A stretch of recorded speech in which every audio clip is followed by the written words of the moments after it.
All right. Got it. Yep. All right. So let me know if you guys can hear my voice very clearly. I'll speak up and try to make sure that everything is clear. Okay. So thank you all for coming and on a Saturday to talk about blockchain. So today I'll be discussing MEV and talking about what it means and talking about the current state and also the future in MEV. So let's start off with first, what is MEV? Well, MEV stands for minor extractable value, and it's a measure of the profit a miner or validator or bot stands to make through their ability to include, exclude, and reorder transactions within the block they produce. And since January 2020, when the first MEV has started, the cumulative extracted MEV was $567 million, about that much. So going back to this equation, what is MEV that is extracted? So it's the successful MEV extractions plus the successful MEV transaction gas fees plus the failed MEV transaction gas fees. Now, what is failed transaction MEV transaction fees? They're basically the reverted MEV transaction fees plus the checked MEV transaction fees. So this number is not actually a very large number. Why is that? Because this is just estimating the cumulative MEV that is extracted, which is the tip of the iceberg. It represents the MEV that has been detected and extracted as such, which doesn't really take into account the amount that has been missed or the amount that has been extracted, but people don't really know about it. Our cumulative MEV estimate for Ethereum misses out on the MEV that has been extracted, but we haven't been able to detect that. And MEV that bots were not able to extract is kind of theoretically possible, but we'll talk about that in a bit. So let's start off with basic blockchain fundamentals. Let's say Bob wants to send some ETH to Alice. So he copies Alice's Ethereum address and clicks sends. But what happens? By clicking send, basically Bob has signed his transaction and is sent to the node he is connected to. This node is basically communicating with the other nodes in the network, and Bob's transaction is placed in what's called the mempool. Mempool is all the cryptographically verified transactions when, for example, when Bob signed his transaction with private keys that are unconfirmed or pending. These transactions haven't been mined yet and so are not able to be part of the blockchain. Now, what is the job of the miners? The miner's job is to take the pending transactions in the mempool and order them into a block. They then need to guess the correct hash in order to mine the block and share it with other nodes before adding it to the chain. So once they're able to place the transactions in a block, then Alice can get her ETH. And so here I can draw a quick description of how that looks. So you have Bob over here. He sends Ethereum to Alice, right? There's what's called a node that all are interconnected.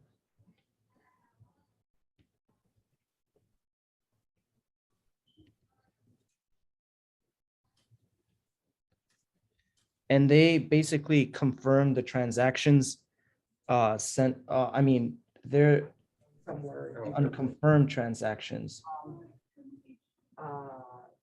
Let me give you my card. Shoot me an email. Sure. And I will find it. Okay. They're They're sent to the mempool. So give me just a second.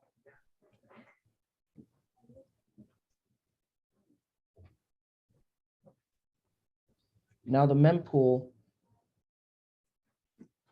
Was that commercial too long about the program or not really? I don't think so. I was pretty familiar with the program already, so like it wasn't necessarily new information for me, but if somebody didn't know what it was, I think it would be helpful. Okay, yeah, and I just think a lot of people don't understand this too. So quick question. yeah, Is the mempool global state? Like, does everybody agree on the mempool? Nice to meet you. yeah. So each chain has their own mempool, and it's basically where all miners come together and they're able to track the pending order based on the higher gas fee transactions at the top and lower gas fees at the bottom. And they're able to order the transactions in the mempool based on their incentive to make the highest profit. And so miners are thought to be like profit maximalists, and they order the blocks and Talking about, yeah, one aspect of blockchain right now. Cool. Yeah. And so the goal of miners is to mine the block by guessing the correct hash. And then as you understand, it becomes a new block that's added to the blockchain. It's going to be more imminent than I realized. But what's stopping like a DDoS attack? What if someone just sends a lot of transaction with minimal gas to the mempool? Wouldn't the mempool like get overcrowded? Well, the thing is that you can't really, like, nobody really has access to the mempool besides the big miners, and that wouldn't be, your transactions would just waste a lot of gas and you would not get, there's what's called priority gas auctions, and so your order would not get filled, and it would be considered a failed MEV in that case. Thank you. Yep. What is the difference between confirmed transactions and cryptographically verified? You said like the different types of transactions that get put in the mempool are cryptographically verified. So that basically just means when cryptographically verified transactions are basically when Bob signed the transaction with his private keys, they're unconfirmed, they're not pending. I mean, they're pending. So that's basically what a cryptographically verified transaction is. It's using his private keys to sign the contract, the transaction, and basically it's still unconfirmed, it's pending, right? The miner has not ordered the transaction and placed it into the block yet. Okay, so just a signature is what makes it cryptographically verified. Right. Yeah. And so going into our next slide, it's the order of these transactions by miners that allow MEV to occur. The miners choose the order of transaction based on their incentive to make the greatest profit. This most commonly was the amount of gas paid to process a transaction. The higher the gas fee, the higher the transaction is ordered in the block. And so the miner can profit by exploiting front-running opportunities or even arbitrage trades. So now we can talk a bit about like the types of MEVs. And these are typically known as what's the most common types. You start off with front-running, back-running, and sandwich attack extractions. There's also a more dangerous form of MEV, which is called time bandit attacks. And we can talk a bit about it later, but that's going to be about like the future of MEV slides. So let's start off with front running. Front running is where when a bot or anyone sees a transaction sitting in the mempool and front runs the transaction by paying a slightly higher gas fee to move ahead of it and be placed at the higher gas list in the order queue. The bot would basically be able to execute a buy or sell before the user. And in many cases, what happens is that the users the original user's transaction will fail or execute at a worse price. So let's draw up what that would look like.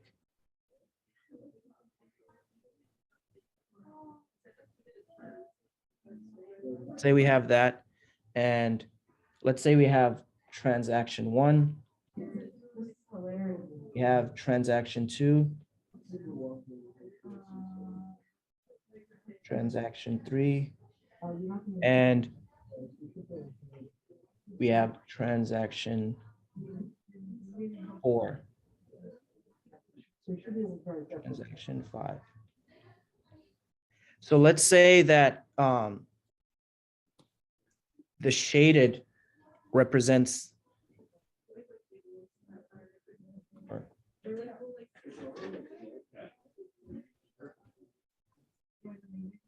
the MEV bot. And represents the affected transaction.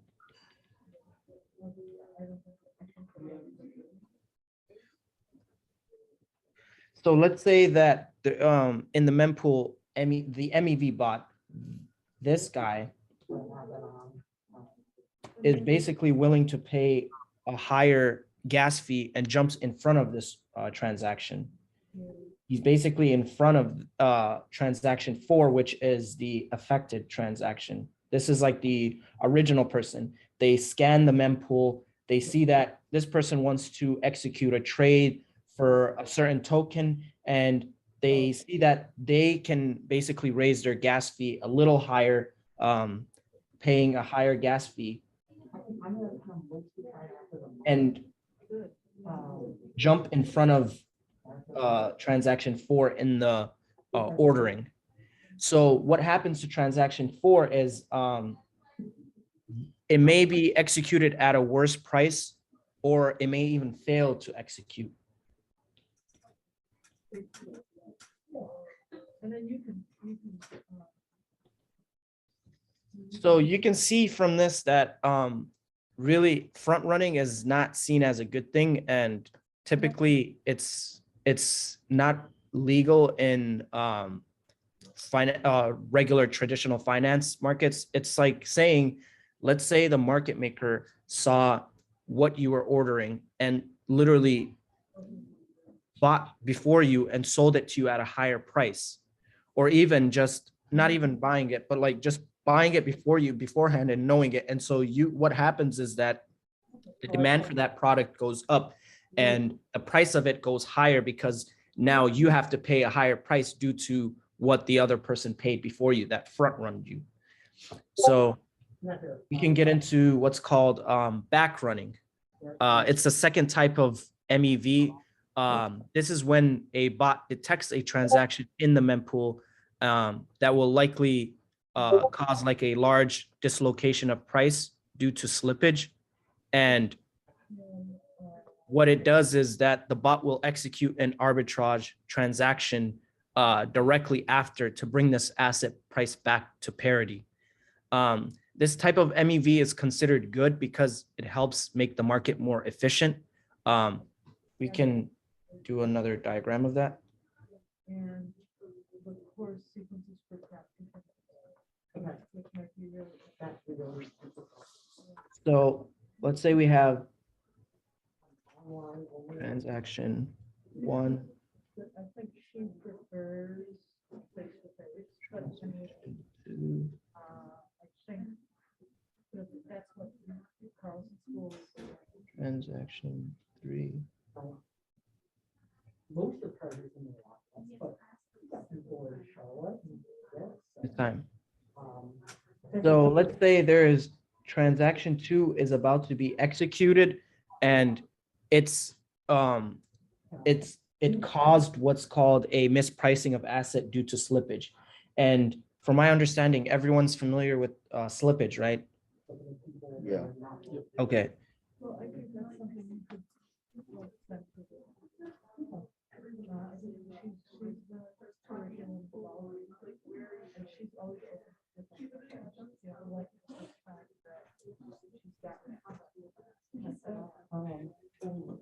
So what this MEV bot does is it it executes arbitrage trades.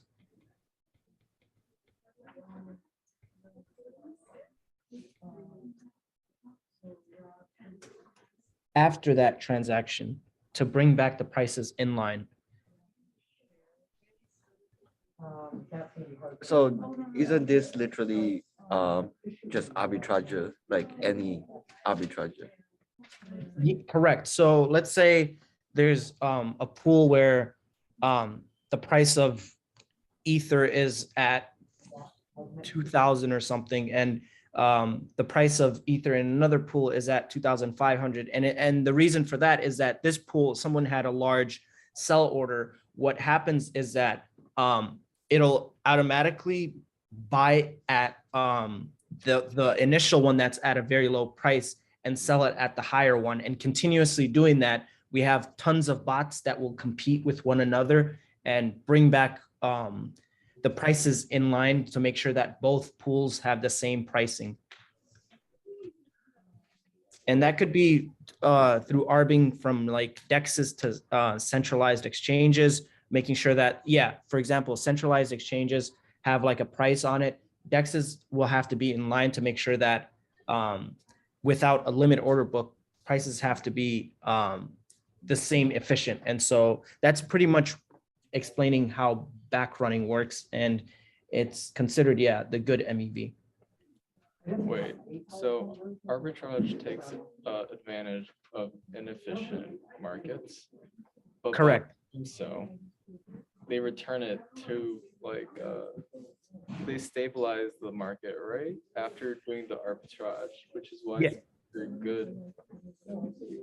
Yeah, because for example, let's say there's a ton of people when arbitrage happens, initially one person is first starting off the arbitrage, right? One person finds it and immediately executes. What happens when someone else finds it? Now they will arb it at a lower price compared to what the first person arbed it at. So let's say, let's give a simple example.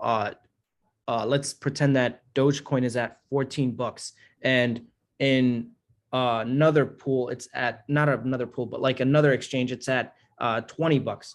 What happens is that the initial person finds it at 14 bucks and says, I'll buy it at 14, sell it at 20 over at that exchange. Someone else comes in and basically says, I'll be willing to buy it at 15 or no, 14, the same price, and I'll sell it at 19, less than the price of the first person would sell it at 20. The reason for that is they want to offload as much as they can. Then someone else comes in and says, I'm going to sell it lower than the second person at 18 until the prices are in line. And like the last person is basically lowballing to the point where the spread between the prices are very low and there's not much profit that you can make.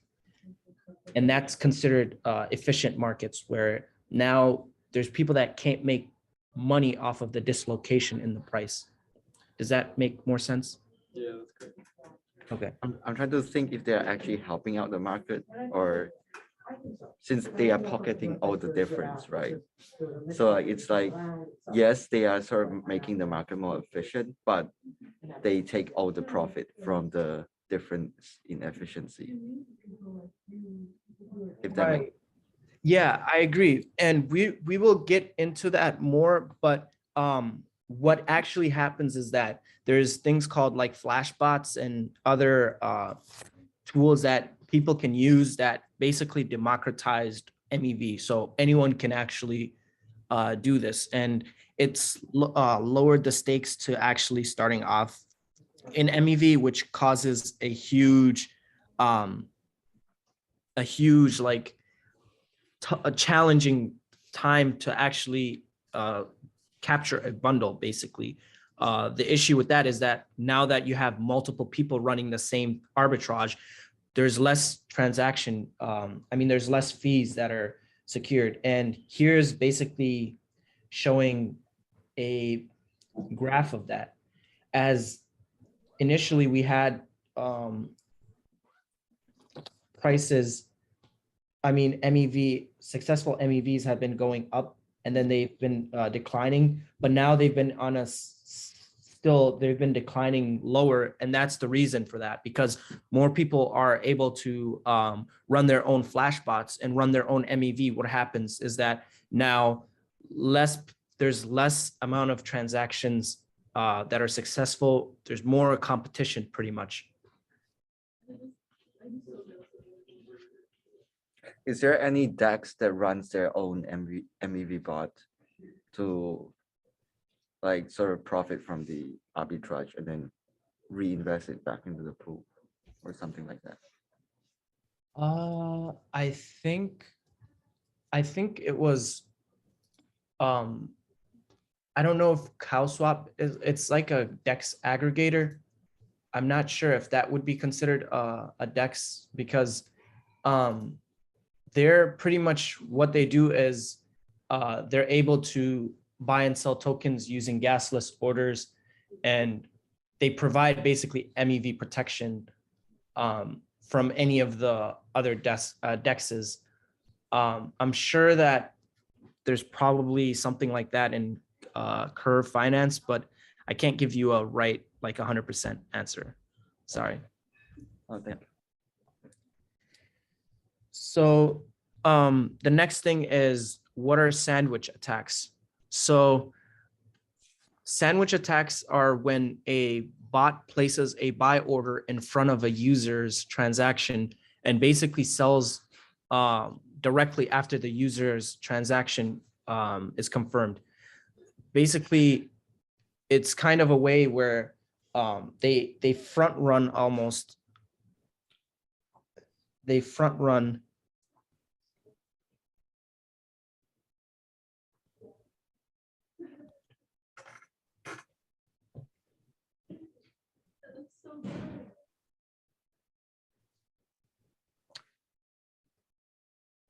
and here is the transaction that they MEV bot executes. And then here is the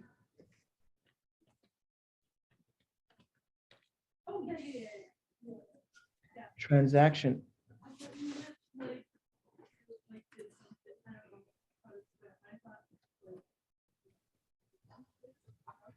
This is the victim's transaction. How are you? And the reason for this is that since this person, this MEV bot had their transaction executed first, the victim's transaction is executed at a worse price.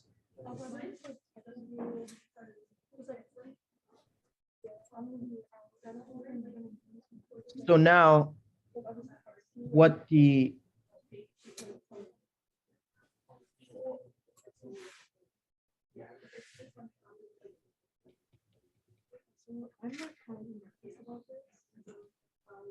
MEV bot closes the position.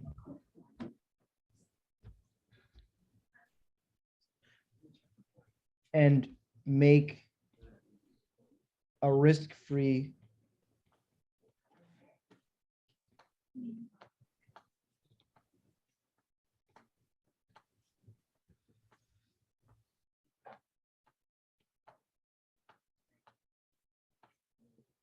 So basically, let's say that a bot recognizes an 8 Ethereum buy order in the mempool, right? It sees that there's somebody that wants to buy Ethereum, 8 Ethereums in the mempool, and places a 1.5 Ether buy order directly before it.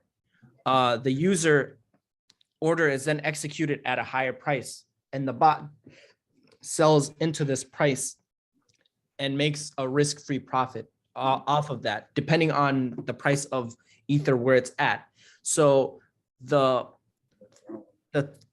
sandwich transaction basically pays a higher price, and then the bot's second order is to close that position. The second transaction 4, is closing the position and basically pockets how much the spread between transaction 3 and transaction 4, which is their risk-free profit. And there's actually a way to see how much MEV you've paid by going to sandwiched dot.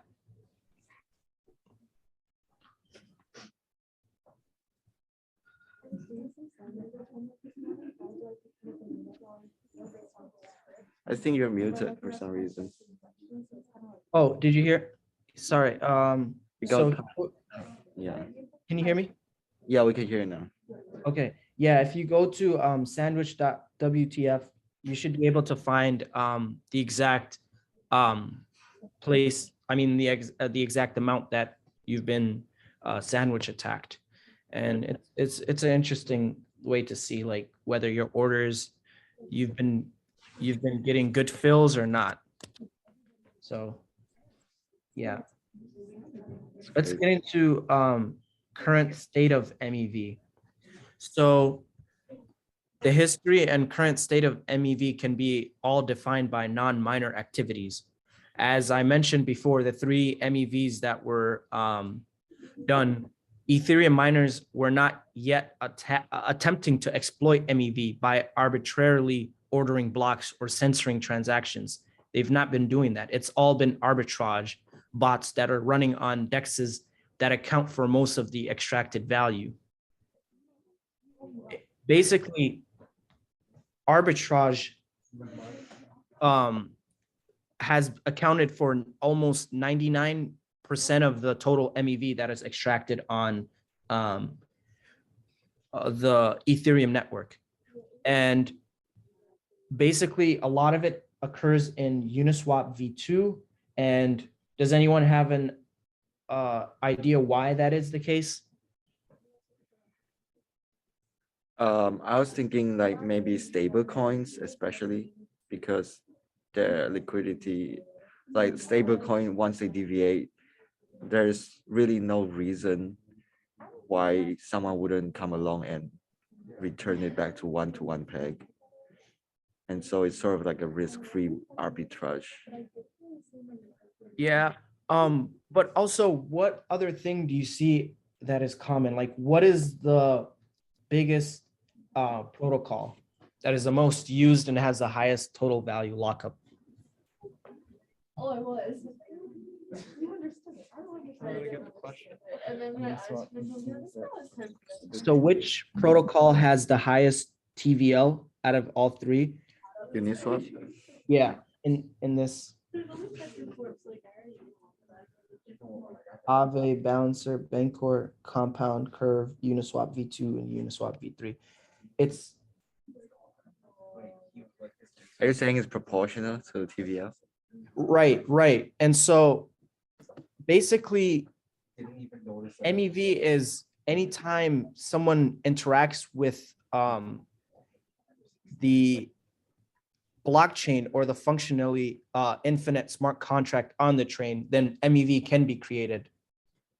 So that's the reason kind of why it's not it's impossible to calculate a blockchain's total potential MEV, because every time the user interacts with that blockchain, MEV can be created.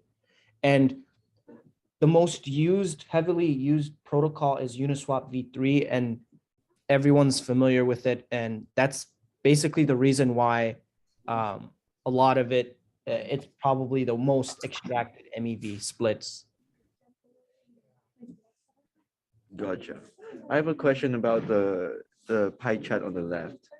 Is that Yeah. implying that majority of MEV is back running as opposed to front running? It's arbitrage can go front running as well, right? Okay. You can front run and you can basically arbitrage by front running an order and finding it. It can also be sandwich attacks. Right. And that basically combines all 3 types of MEV, and they're all done by non-miners, and it's all basically bots that are doing their arbitrage. And yeah, that explains why it's 99% of it. And the 1% is liquidations that are done by, I'm not sure who.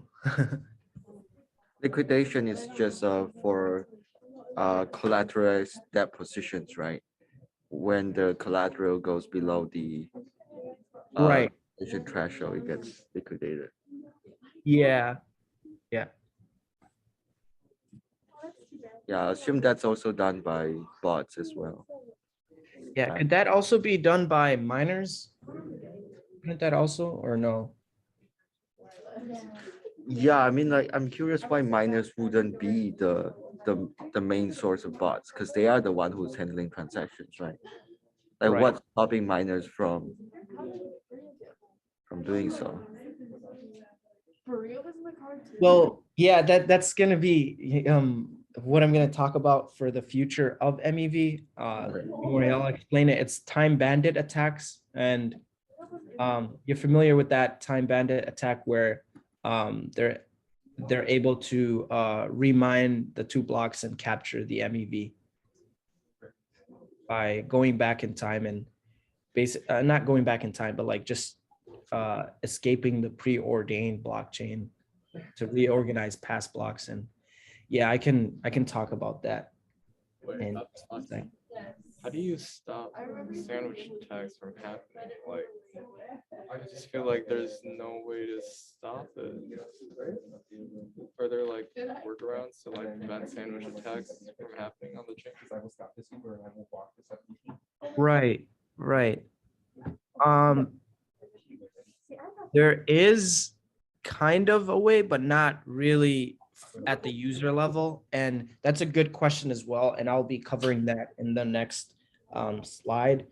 But yeah, it's not really something that has been stopped yet. So it's still an open question, and whoever can build something that can help the users, I think will greatly benefit from it and also benefit the community.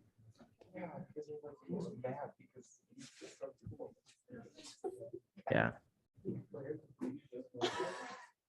So let's look at the history of MEV. Starting in January 2020, basically we see that the space was basically dominated by priority gas auctions, right? MEVs, bots that would both identify an MEV opportunity in the mempool and basically enter a bidding war to extract this MEV. The bot with the highest gas bid would have their transactions included in the block by a miner, winning the MEV opportunity. So do you see how the highest gas bid, basically the miners were actually getting paid as well, because their gas bids, the higher the gas bid, the more willingly they are to order that transaction, give it first priority access. And what happens is that miners pocket that money. This basically created a negative externality at the network level. And those are like the second order effects we consider. So it led to high gas prices across the network and basically caused a lot of frequent reverted transactions that were failed. And since January 2020, the total fees that were wasted on failed MEV transactions due to this was about $13 million. Assuming a total block of gas is like $12.5 million, that's basically saying that almost 6,253 Ethereum blocks were wasted. And that's not a good look when you consider that the average user of Ethereum has already been priced out of the network due to these due to excessive fees. It just doesn't look good for these protocols. So the current like state of play has actually been reduced these negative externalities a little bit, but like the bidding process is now actually done by Flashbot's private channels. And this basically means that typical PGA, the priority gas auctions and failed transaction reverts are becoming less common. What happens is that now MEV bots create a bundle of transactions and submit what's called a private bid to the Flashbots channel. And from there, the miner is able to choose the bundles to include in their next block based on what's called a payment per gas unit. This is going to be important, but it still does nothing to actually prevent them at a user level. And you're still seeing sandwich attacks and front runs. And as Matthew mentioned, it's still an ongoing issue. And hopefully someone can come up with an idea for that. So what exactly is a payment per unit of gas payment per unit of gas?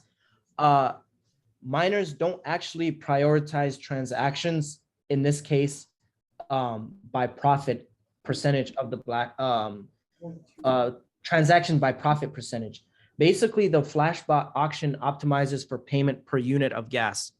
What happens is that if a searcher's contract is more gas efficient, they can actually pay less than others who found the same opportunity, or vice versa if less efficient. So let's take an example. Let's say a searcher, the person that's running the MEV bots, finds a 100 ether ARB, and searcher A uses 100 gas, and searcher B uses 90 gas. Then B can bid 91% profit. So they basically bid 91 gas, and they beat A at a bid of 100%. Why is that? Because now miners don't actually have to prioritize transactions, and they optimize it to make sure that gas fees are not as high due to PGAs. So it's kind of an interesting dynamic where miners have now become less profit maximalist and more towards like making sure the network is still working fine, and there's lower gas fees. I mean, not going for the highest gas fee, and just making sure that they revert all the gas fees that are taking up a lot and go for the optimization part, more efficient bots. So they're still in a way optimizing profit. It's just that they the criteria for it is how efficient that transaction is, so to speak. Right, right. And there's actually a way to see this in a chart.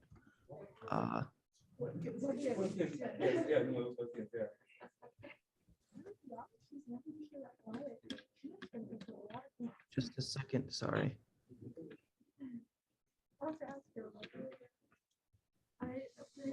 I screenshotted this, so I have proof of it, but I guess I was texting the YouTube when the 61 was. Oh, I remember. No, I do remember that.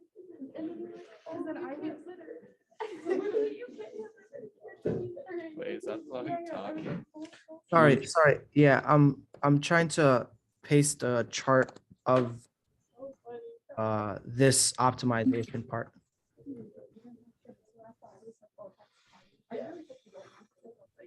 So And I think, I guess it gives.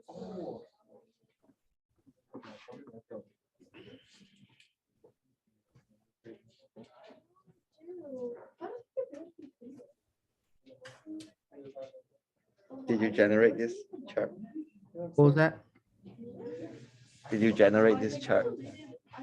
No. I was using MEV inspect pi, which is Flashbots like GitHub, and you're able to run their code and basically generate something like this.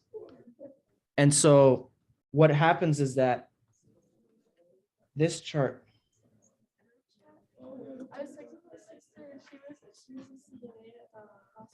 represents the x-axis represents the price per gas paid to miners.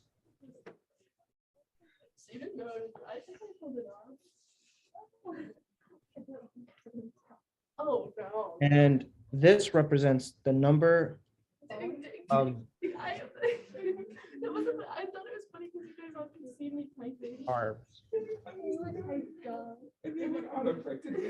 the number of arbitrage That doesn't make sense. or Oh, I'll let it happen. How was I cooking? so these right here, what you have top at 2.5, they represent searchers bidding a gas, searchers bidding for the gas. Isn't this the blue community disappointed and I sent it to Haley and it's completely out of context and she knew what I was saying.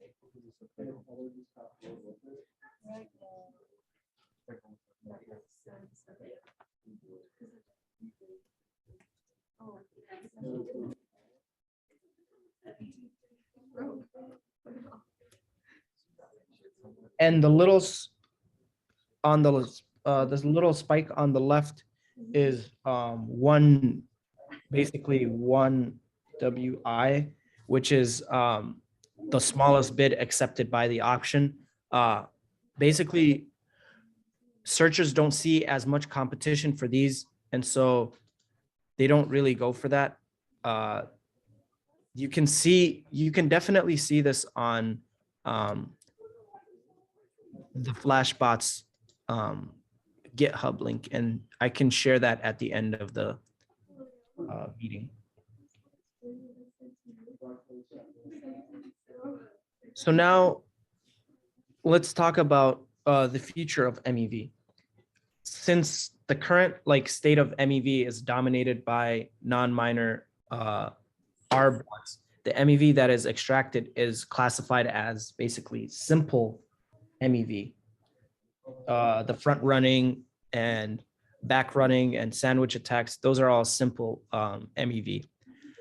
However, since miners can actually order the transactions in blocks and censor transactions, they're able to extract more complex forms of MEV. And I won't actually touch on all of them, but I'd like to talk about one particular one, which is called the time bandit attacks. And time bandit attacks, basically, it's named after what's a 1981 fantasy film, Time Bandit, and it's all about the craziness of our awkwardly ordered society and the desire to escape it through whatever means is possible. And so the Time Bandit attack is just that, but the desire to actually escape the preordained blockchain and go back in time to reorganize past blocks and extract the MEV in these blocks. So let me draw this and explain it. So we have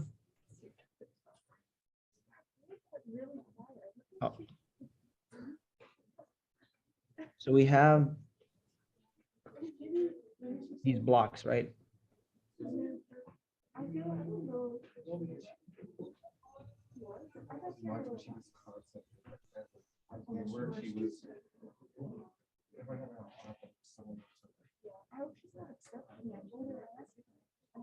And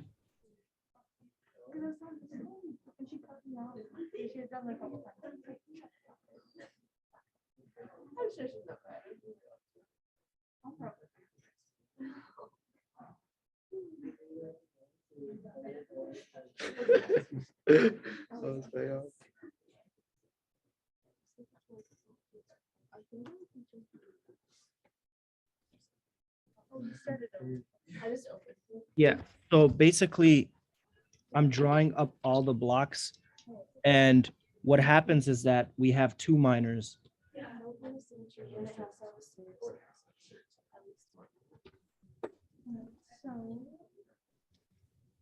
And the other miner. Why does it go up? I mean, I think that's supposed to be like the, but you know how we draw like, yeah. George, let's say this guy, And this, It's hard to understand.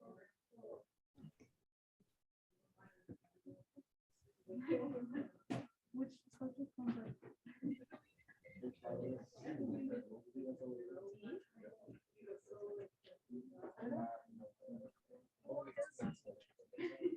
I don't think it could because it going both ways is the same. So what George basically does is he creates his own block 5, and he creates his own block 4,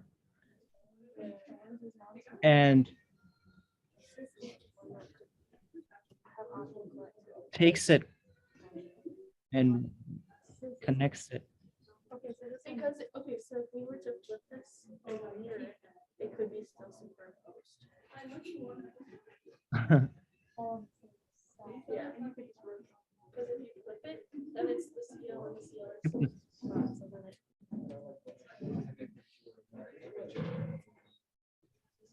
Bottom would be wedge. It's hard. But then you could still go like that. I don't think this one is because. Yeah, like your hands. So basically, it's saying that George basically reminds the 2 blocks 3 and 4.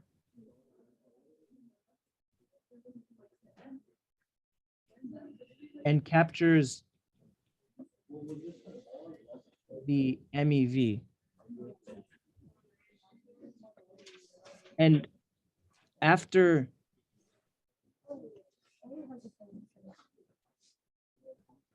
reorganizing,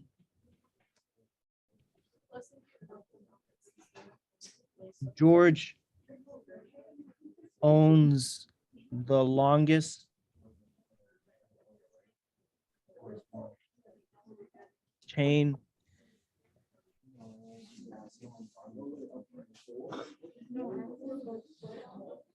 Oh, the other side.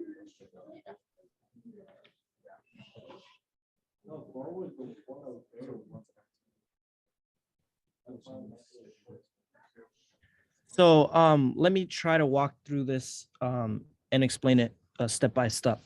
So George and Jane are both miners, right? Each block that they mined generate 100 block rewards to the miner, and in each of the blocks there's a potential to extract MEV, usually an order of magnitude that's larger than the block reward. So let's just say each block has 1,000 MEV in it. So Jane has mined 2 blocks, 3 and 4. And at this point, George can continue. Jane has mined these 2, right? And George can continue to mine on top of Jane's block, or he can try to attempt to remine blocks 3 and 4 and capture the MEV in each of those blocks for himself. Since the reward is like big enough, George has the incentive to remine blocks 3 and 4 and basically alter the the transactions in them to capture this $2,000 in MEV for himself, since each one is worth 1,000 MEV. This basically splits the network and is considered is akin to a 51% attack on the chain. George basically mined 3 and 4 and captured the MEV, and now he owns the longest chain, and he and Jane can he owns the longest chain, and so now him and Jane can progress on mining the 6th block. This reorganization of blocks would not just affect Jane, it would mean that the average user's transaction that was once confirmed basically just disappeared. So what happens to the users that Jane basically confirmed? They disappear and may not be included in the preceding block. The consensus of the network would be questioned, and you could never be sure if your transaction is final. So as you can see, that's a huge issue in crypto DeFi space, where time bandit attacks are not just um, they're not just like complex, but they're also very bad for the entire protocol as DeFi grows. And the DEX volumes surpass like 80 billion per month. Time bandit attacks would be a serious threat to the consensus of the chain. Questions? And, yeah, oh, go Sorry. ahead. I was just gonna ask, this is kind of predicated on Jane not mining it efficiently the first time, right? That she did not take advantage of all the MEV. And so there's an incentive for George to come along and do a 51% attack in order to extract the remaining MEV. Right, right. And so yeah, when each block basically gets 100 block rewarded, right? And Right. Jane did not care about the MEV in it. And so George basically sees that there's 1,000 MEV potential to extract from these two blocks. And he goes, I want to make this $2,000. So he basically reorganizes it and remines the blocks and captures that MEV. Okay, so that basically means that there's no such thing as an sort of a non-greedy miner, right? Like the miner has to extract all the MEV they can, otherwise there's a risk that other people are just gonna come along and reorganize everything. Yeah, yeah, pretty much. It plays like it's almost like it's almost psychological. Like, are you willing to take advantage of this and take like the exploit, or are you just gonna do it out of good and just mine and get the block reward and just continue and move on? So I'm sure that most miners would definitely be profit maximalists. Their entire goal is to make as much as possible. Do you all agree on that, or what are your thoughts?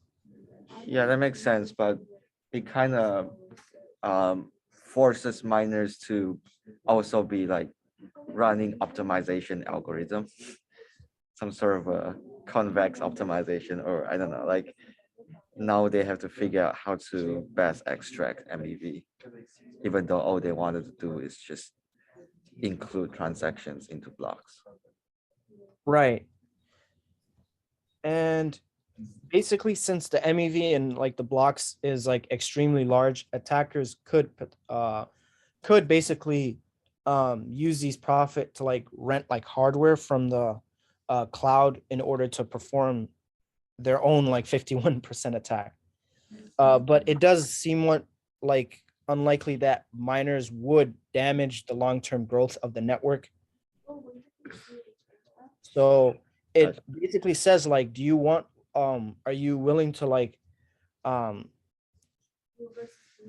delay this? I mean, not like do what's happening now in order for the chain to actually survive and think about long-term growth rather than being short-sighted and extract and doing this, which can harm as more people, more miners also attempt this and pretty much causes the chain to like not be as popular and like more people will remove their money because like when you have your transactions not reorganized and now your order that you initially put in is now you don't know if it's been final or it's hard to know that the confirmed transactions disappeared. What happens now? Like most users will now want to leave the place and the miners now lost future revenue based on their greediness. Gotcha. Yeah. And yeah, that's pretty much all I've had today for MEV. I really appreciate the questions and yeah.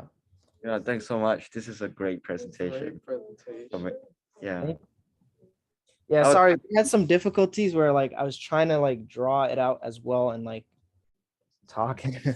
Now the drawings are really helpful.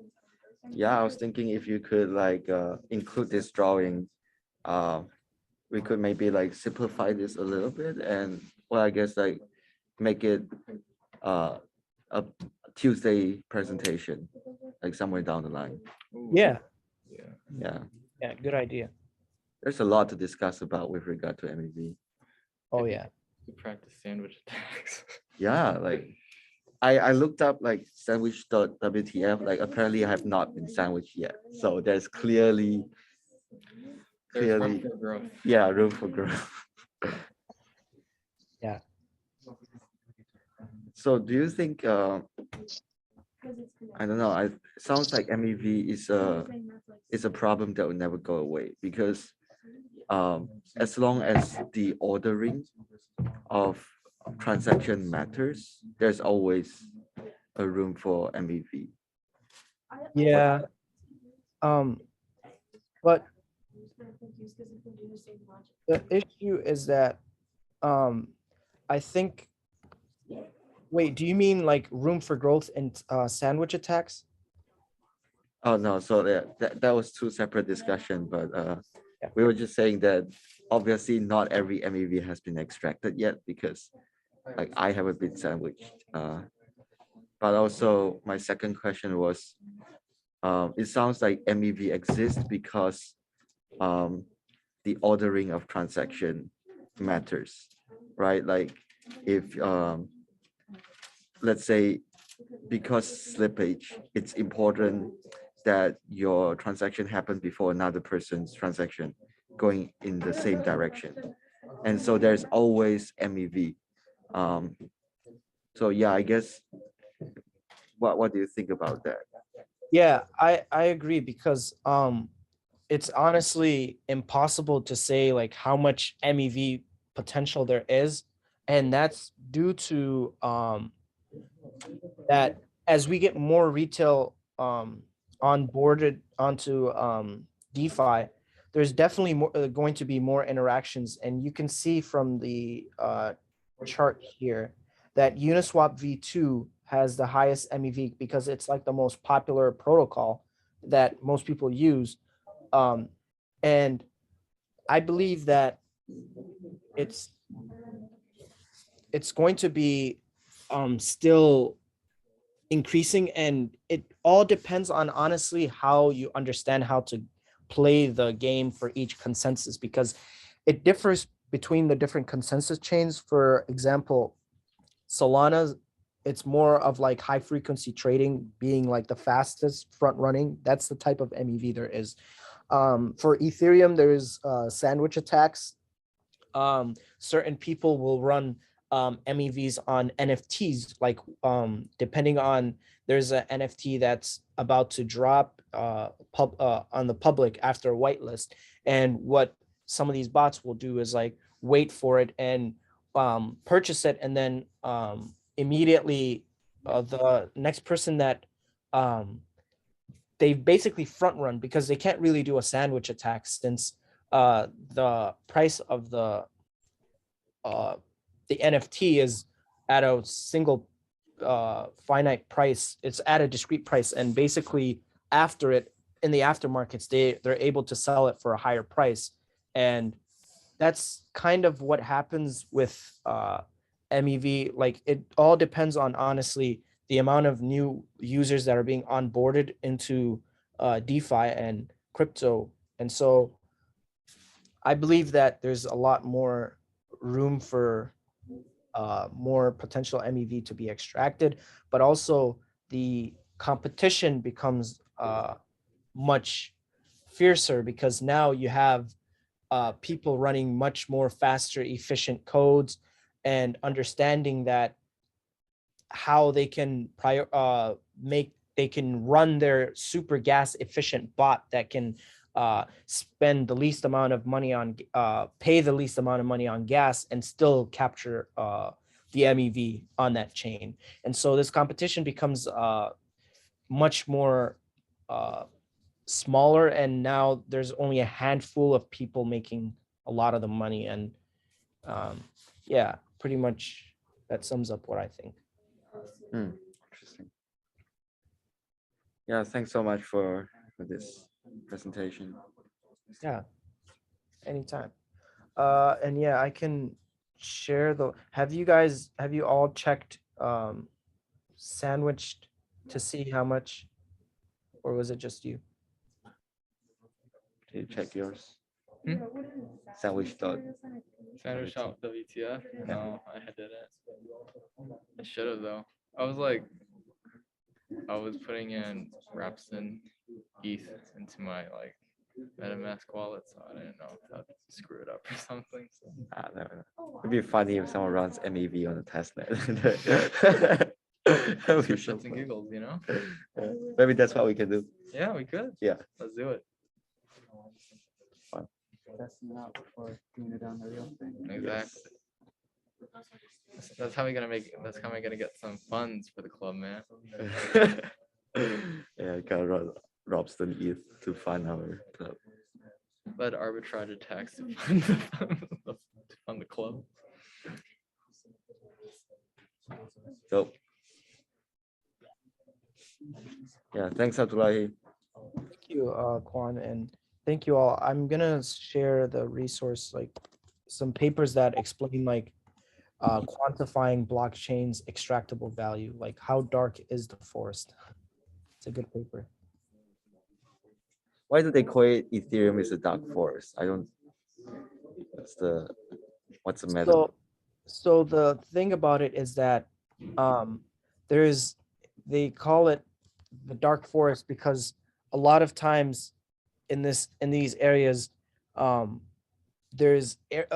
can be exploited, and the amount of times that you hear of hacks, that it's due to smart people that spend a lot of time checking out the contracts for vulnerabilities. And so the mempool is considered a dark forest because now you have a bunch of like sharks preying on each other, and even MEV bots that are like that you would think they're good, they immediately get outbested by another MEV bot. And so the whole premise of it was built by, I mean, it was named by Paradigm, the VC firm, and they talk a bit about the book, The Dark Forest, in which it talks about like how there's a bunch of advanced predators in this environment, and trying to identify like someone's location is as good as like directly destroying them. And so Ethereum mempool, there's like a bunch of these apex predators that are arbitrage bots that spend time just like reading through the Etherscan and the mempool and like searching for exploits. And so Gotcha. that's kind of why they called it that. Like Ethereum is a dark forest. It's after that science fiction sci-fi book, pretty much. Okay. Makes Yeah. sense.